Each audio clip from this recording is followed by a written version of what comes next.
Salut les amis, donc ni an ka vidéo partie filanan ye MJ de Marco autoroute du millionnaire. An bena kuma sisan nɔ komi vidéo tɛmɛnen na an kumana ye i ka business idée sɔrɔ, donc ye stratégie next bila sen kan pour que ka idée ɲuman sɔrɔ, i bena idée min bila sen kan. Sisan an bena kuma a jeu d'échec lama de kan, donc a tɔ bena jouer cogo min na échec la pour que ka business bɛ marcher cogo min na, i n'a fɔ MJ de Marco y'a fɔ cogo min na. San 4 kɔnɔ i bɛ se ka kɛ multimillionnaire ye cogo min na. Pour que i ka business ka se ka marcher, i ka idée de business sɔrɔ, n t'a dɔn n'i bɛ dame jeu ɲɛdɔn, mais hali n'i tɛ échec jeu ɲɛdɔn, hali n'i tɛ échec jeu ɲɛdɔn, n b'a a ɲɛf'i ɲɛna dɔɔni. Donc ni échec ta pion min nafa ka bon ni échec pion bɛɛ ye, donc o échec yɛrɛ o ye roi de ye. Donc roi n'i ka roi sara dɔrɔn i batilen échec la. Donc échec la roi o ye k'i ka business de exécuter. C'est à dire que hali ni idée min ka ɲi ni diɲɛ idée bɛɛ ye n'i ye o sɔrɔ, hali n'i ye Facebook idée sɔrɔ ou bien Google idée ɲɔgɔn sɔrɔ ou bien n t'a dɔn n b'a fɔ cogo min société belebeleba idée sɔrɔ, hali idée min bɛna diɲɛ la révolutionner n'i y'o idée sɔrɔ, tant qu'il m'a appliqué, tant qu'il m'a wuli ka idée in bila sen kan k'a appliquer, idée in nafa foyi t'a la. Tant qu'a tolen do i kunkolo kɔnɔ de, idée in nafa foyi t'a la, f'i ka idée in appliquer de. Donc i ka idée de business o de i ka dame la, o de i ka échec la, o de i ka roi ye. Donc n'i ma idée appliquer o i ka jouer bannen, jouer te dame te foyi te. Donc idée appliquer li ka idée bila sen kan ka wuli k'i jɔ k'i ka société créer k'a bila sen kan, donc o de hakilina o de ka gɛlɛn ka tɛmɛ a tɔ bɛɛ lajɛlen kan. Maintenant n'i ye a ta k'a lajɛ ni MJ de Marco bɛ kuma par exemple pion kan, donc pion n'i ye des jeux d'échecs ta k'a lajɛ, pion de nafa ka fɛgɛn ka tɛmɛ pion jeu pion bɛɛ kan. Donc pion i ka hakilina de, idée de business de. Donc ni ye idée k'a fɔ parce que dɔw b'a fɔ ni hakilina man ɲi ni hakilina ka ɲi. Hakilina ye pion de ye jeu d'échecs la. Donc hakilina nafa ba t'o la, hali ni idée man ɲi, hali ni business idée man ɲi kosɛbɛ,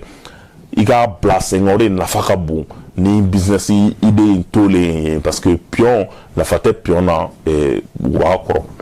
Maintenant i k'a bila sen kan, donc o de nafa ka bon kosɛbɛ. I b'a ye k'a fɔ mais k'a fɔ ko i ye idée ɲuman sɔrɔ, o nafa ka dɔgɔ kosɛbɛ, parce que idée tɛ feere kɛ, idée tɛ kɛ milliardaire ye, mais i bɛ fɛn min kɛ idée la o de bi kɛ milliardaire ye. Donc sisan nɔ idée kɔfɛ i ka accélérateur, donc i ka accélérateur o de ye i ka exécution ye. Donc n'i ma idée in bila sen kan, donc a tɛ marcher cogo si la. Donc vraiment exécution o y'i ka pièce maîtresse yɛrɛ de, o de nafa ka bon kosɛbɛ. Donc hali ni idée man ɲi, hali ni idée kolon de don, business idée kolon de don, n'i y'i cɛsiri ka wuli k'i jɔ ka i cɛsiri, san 4 bɛ dafa tuma min MJ de Marco ko i business in i bɛ fɛn sɔrɔ a la, i bɛ miliyɔn sɔrɔ a la. Ko parce que mɔgɔ caman bɛ yen nɔ ko u b'a ɲini de ka business créer, business min ka d'a i ye. MJ de Marco ko business tɛ créer, business min ka di ye, mais i bɛ business créer mɔgɔw mago bɛ business min la. O de la i bɛ mɔgɔ dɔw sigilen u ka minɛn kunna, u bɛ san yirika k'a kunna, mɔgɔ si tɛ sɛgɛ tigɛ a ku la, ou bien dɔw bɛ u bɛ sa baara la, mɔgɔ si t'u ɲininka u ka produit la, mɔgɔ si t'u ɲininka u ka feerefɛnw na, parce que olu bɛ ka fɛn kɛ fɛn min ka di u ye de, mais u tɛ ka fɛn kɛ min bɛ mɔgɔw ka problème dɔ résoudre, mɔgɔw mago bɛ min na. Donc o de nafa ka bon kosɛbɛ. Roi kɔfɛ, donc RN mena, donc RN, donc ni o ye dame la, i ka échec la i ka RN ye, donc RN o y'i ka marketing ni, donc o ye i b'i ka idée feere cogo min na. Donc ni RN tɛ jouer la, i b'a dɔn échec jouer la, n'i ka RN sara i bɛ gagner, mais a ma nɔgɔn dɛ, gagner man di ka sɔrɔ RN t'i bolo dɛ. Donc RN de y'i ka marketing ye. Donc RN y'i ka marketing ye, le fou. Donc il y a fou échec là, donc le fou, allez il y a service client. donc il y a service client n'a pas qu'à bon parce que service client kun fila de b'a la non seulement il y a marketing ni service client mais en même temps il va trouver fana il y a produit amélioré ni service client donc mettre la vidéo que ni point nous dans au cas où mais on va échanger en commentaire sinon ni vidéo nous mando ya mais c'est qu'il en politique mo ko fana mais en tout cas il y a le fou donc au de il y a service client donc il faut que ni mo yi wele ka kuma il y a produit un démo sur le ni fait menena il y a ce cas ou jabi rapidement mais en même temps ou be faire mon faut que luta en compte donc cavalier donc il y a cavalier échec là ou il y a produit donc cavalier n'a pas beau mais je veux dire que cavalier quoi donc produit il veut faire mi ferré donc on dit que cavalier donc on dit que produit donc au tas tu es milliardaire donc au tas tu es milliardaire mais produit moi on veut dire qu'il demeure donné mais au tu moi qu'un milliardaire donc nous finira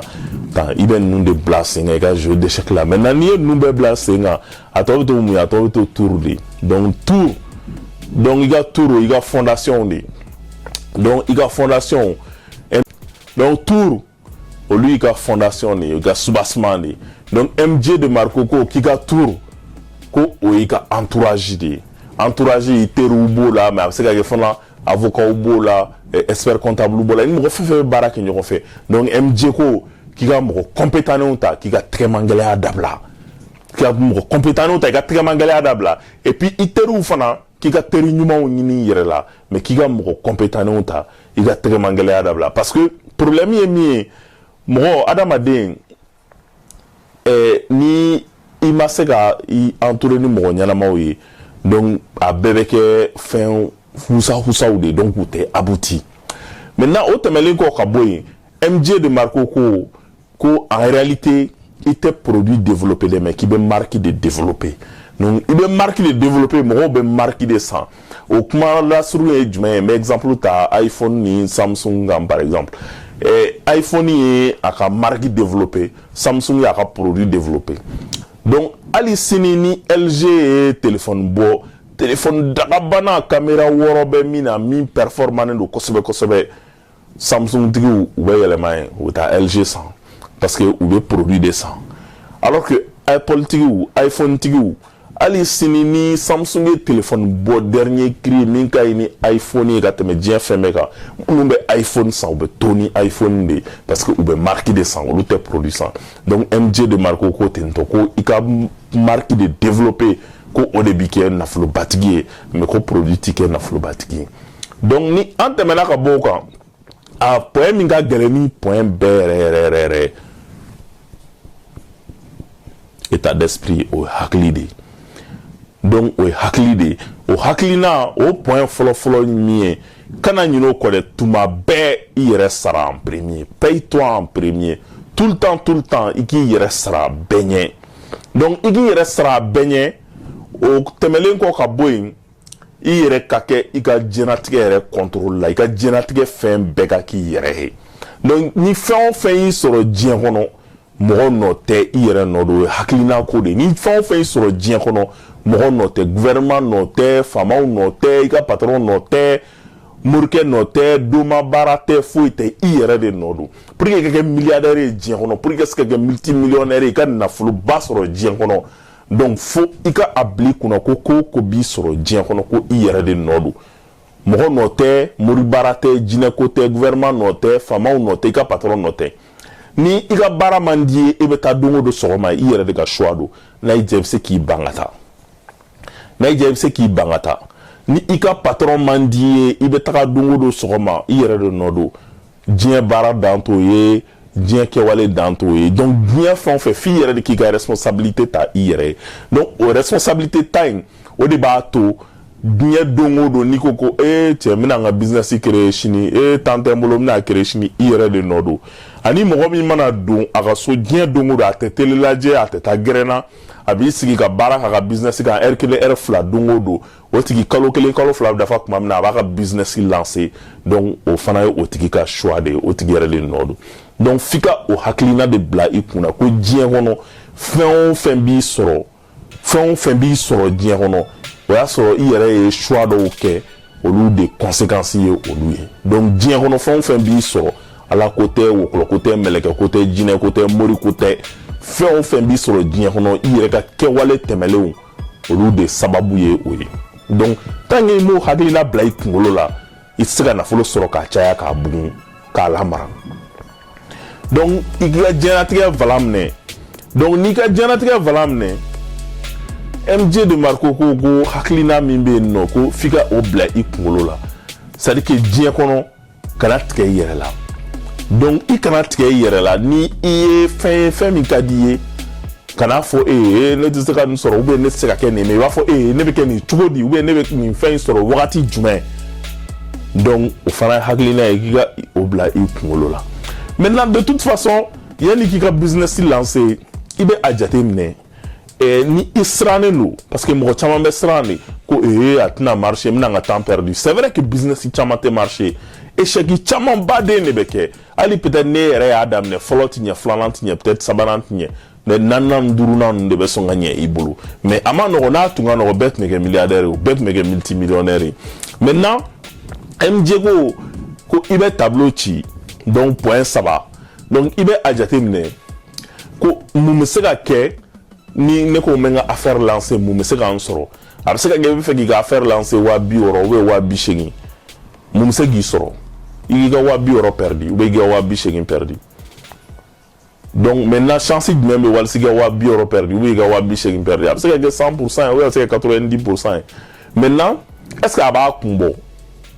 est-ce que a b'a kun bɔ décision bɛ ta yen de donc est-ce que e bɛna business min lancer n'a ɲɛna o bɛ nafa min se ma o b'a kun bɔ i k'i ka business don a la wa est-ce que e bɛna business min lancer n'a ɲɛna o bɛ nafa min se ma o b'a kun bɔ i k'i ka wari 260 280 don a la wa donc i bɛ décision ta ten tɔ de mais i yɛrɛ il faut que i ka kɛ i ka diɲɛlatigɛ sababu ye donc i ka diɲɛlatigɛ sababu tɛ mɔgɔ wɛrɛ wa i ka mɔgɔ minnu man ɲi mɔgɔ kolonw teri kolonw balima kolonw somɔgɔ juguw minnu b'i bila n'i la décourager i k'olu mabɔ i la parce que diɲɛ kɔnɔ 5 personnes u b'a fɔ cogo min na on est la moyenne des 5 personnes qu'on côtoie donc mɔgɔ duuru i ni mɔgɔ duuru min bɛ tile ban ɲɔgɔn ka surun ɲɔgɔn na ka tɛmɛ bɛɛ kan i y'olu de moyenne ye i n'olu bɛɛ de ye kelen ye o ye sociologues ye ɲininiw ni fɛnw kɛ k'o yira de i ni mɔgɔ duuru min ka surun ɲɔgɔn na i ni mɔgɔ duuru minnu bɛ temps baden passer ɲɔgɔn fɛ i ye o mɔgɔ duuru moyenne de donc ni e ni mɔgɔw bɛ ɲɔgɔn fɛ mɔgɔ minnu tɛ e sama lakɛw ni kɔkɔw ni mɔgɔ fu nafa tɛ mɔgɔ minnu na e bɛ taa ɲɛ cogo di e bɛ taa ɲɛ cogo di donc fi i ka i yɛrɛ entouré ni mɔgɔw ye de mɔgɔ minnu bi i sama ka taa ɲɛfɛ donc pour que i ka kɛ o mɔgɔ duuru minnu moyenne ye parce que ni moyenne ye de n'i y'a fara ɲɔgɔn kan sisan nɔ k'a yuguba par exemple n'i ye mɔgɔ duuru fara ɲɔgɔn kan k'a yuguba donc o yuguba min bɛ bɔ o la e de y'o ye donc o mɔgɔ duuru minnu ka surun i la ni mɔgɔ duuru bɛɛ ni mɔgɔ duuru ninnu bɛ wagati bɛɛ kɛ ɲɔgɔn fɛ ni o bɛɛ kɛra mɔgɔ fuw ye mɔgɔ minnu nafa tɛ mɔgɔ minnu na dusu tɛ mɔgɔ minnu kɔnɔ e bɛ taa ɲɛ cogo di i tɛ se ka taa ɲɛ donc i hakili t'o la donc f'i ka bamagolo de biri i yɛrɛ da la bamagolo biri i yɛrɛ da la ka kɛ mɔgɔ duuru ye mɔgɔ duuru ɲini i teri duuru i balima duuru ni minnu ka surun ɲɔgɔn na mɔgɔ duuru min ka surun ɲɔgɔn na olu ka kɛ mɔgɔ ye mɔgɔ minnu bi i sama ka taa ɲɛfɛ n'o tɛ i tɛ se ka kɛ multimillionnaire ye fo ka diɲɛ wuli parce que u bɛ hakilina fu de don i la donc i k'i ka diɲɛlatigɛ ta en main nafolo ye bɛnkan de ni min fɛ la nafolo ye juga dilan de ye nafolo tɛ garisɛgɛ tɛ nafolo di mɔgɔ ma nafolo bi ko juga dilan de ye a b'i n'a fɔ juga duman dilan tɛ garisɛgɛ ye o juga duman dilan ye de n'i ye nafɛn ɲumanw k'a la wagati ɲumanw na donc i bɛ juga duman sɔrɔ donc nafolo dilan ye processus de ye mais mɔgɔw bɛ min ye o ye a ban kuma de ye o ye juga bɔ kuma de ye donc o de la a bɛ kun ɲɛna ko e ye juga duman nin juga in ɲɛna nin bɛnna sen ma a ma bɛn sen ma o a labɛnna de a ma bɛn sen ma donc nafolo sɔrɔ fana ye o sira de ye donc f'i ka o bila i kun na k'i mabɔ mɔgɔw la mɔgɔ minnu bɛ i sama ka jigin jugu ma parce que adamaden n'i ye a ta k'a lajɛ i tɛ se ka continuer k'a kɛ i n'a fɔ bɛɛ bɛ min kɛ ka tila k'a fɔ ko e bɛ fɛn sɔrɔ ka tɛmɛ bɛɛ kan o tɛ se ka kɛ o donc n'i ye anw ka diɲɛlatigɛ ta k'a lajɛ i b'a ye k'a fɔ ko i bɛ mɔgɔw de ɲini mɔgɔ minnu n'i bɛ ka autoroute in kan i ka taa milliardaire ya ɲini autoroute kan mɔgɔ minnu bɛ i ka mobili kɔnɔ u b'a fɔ i bɛ ka taa kosɛbɛ dɔɔni dɔɔni sumaya y'an fɛ hali ka taa gauche fɛ hali an ka pause kɛ an k'an jɔ tan i tɛ se fo ka jɛn de donc f'i ka olu sen bɔ i sen na maintenant n'i ye olu sen bɔ i sen na a point laban o y'i ka carburant ye donc MJ de Marco ko o carburant siraba in kan bon carburant ko o ye dɔnniya de o ye kalan de k'i k'i yɛrɛ kalan i k'i yɛrɛ kalan min ko don ka taga BT kɛ ou bien ka taa maîtrise kɛ ou bien ka taa doctorat kɛ olu ko tɛ dɛ o parce que o kalan MJ de Marco ko nafa foyi tɛ o la o kalan bɛ dɔ fara i ka dɔnniya kan i valeur kan n'o y'a sɔrɔ i b'i senna de donc sennamɔgɔ ninnu donc o kalan bɛ dɔ fara olu de valeur kan mais nafa foyi tɛ o la n'i bɛ fɛ ka kɛ multimillionnaire ye parce que sennamɔgɔ ninnu tɛ kɛ millionnaire ye fo ni u ye sonyɛni kɛ donc sennamɔgɔ ninnu tɛ kɛ millionnaire ye kɛcogo foyi tɛ olu la millionnaire ye maintenant MJ ko k'i ka kalan min kɛ ko kalan min bɛ a to i bɛ se k'i ka business bila sen kan joona joona i bɛ se k'i ka business la bonya i bɛ se k'i ka business nafa bonya nafa caya cogo min na k'i ka o kalan de kɛ donc MJ de Marco ko k'i ka kalan kɛ i n'a fɔ pyramide pharaon ka pyramide ko la n ye exemple min d'i ma donc Suma taara kalan min kɛ ka taa mansin ba dilan san 2 kɔnɔ ka na pharaon ta ka pyramide jɔ k'i ka o kalan ɲɔgɔn de kɛ mais kana kalan kɛ kalan min bɛ dɔ fara i valeur kan n'i bɛ i sen na donc o de ye carburant ye donc carburant o ye kalan de maintenant k'i ka kalan i ka kalan kɛ walasa i ka business bɛ se ka développer cogo min na maintenant point laban o ye de est-ce que e yɛrɛ e intéressé len de don wa ou bien engagé len yɛrɛ de don parce que ni intéressé len don o i bɛ vidéo caman lajɛ i bɛ fɛn caman faamu mais i tɛ action i tɛ wuli k'i jɔ i tɛ foyi bila sen kan e intéressé len don i bɛ to a lamɛn dɔrɔn i bɛ kun dɔ ɲini kun min b'i bali kuma bɛɛ donc o de ye a différence ye maintenant ni engagé len don i ye idée sɔrɔ an ye stratégie next min fɔ donc i ye idée sɔrɔ i bɛna idée min bila sen kan nin vidéo kɔnɔ i ye dame jeu stratégie ye échec jeu stratégie ye nin vidéo kɔnɔ i ye échec jeu stratégie ye pour que i bɛ se k'i ka business développer cogo min na donc sisan i ye business sɔrɔ business développer MJ de Marco ko différence bɛna kɛ min ye sisan nɔ donc o de ye autoroute ba in kan ko échec caman bɛ kɛ maintenant minnu bɛna se ka wuli ni binna minnu mana wuli min binna minnu mana bin ka wuli minnu mana se ka o kun k'olu de bɛ kɛ milliardaire ye olu de bɛ kɛ multimillionnaire ye autoroute ba in kan donc clé fili bolo nin ye MJ de Marco ni livre in ka di ye i bɛ se ka a ɲini a kɔni a ka bon kosɛbɛ dɔɔni a bɛ taa fo page 500 la a bɛ anglais la a bɛ français la donc i bɛ se k'a ɲini k'a kalan donc a ka fisa ni livre tɔ ninnu camanba ye minnu bɛ kuma nafolo sɔrɔ kan donc o de ye nin vidéo ye ni nin diyara ye kana ɲinɛ i b'a partager k'a liker i bɛ se k'i abonner fana ni i m'o kɛ ou bien i bɛ message to commentaire la comme ça an bɛ discuter nin vidéo ninnu kan ani vidéo nataw kan allez c'est parti k'an bɛ siɲɛ wɛrɛ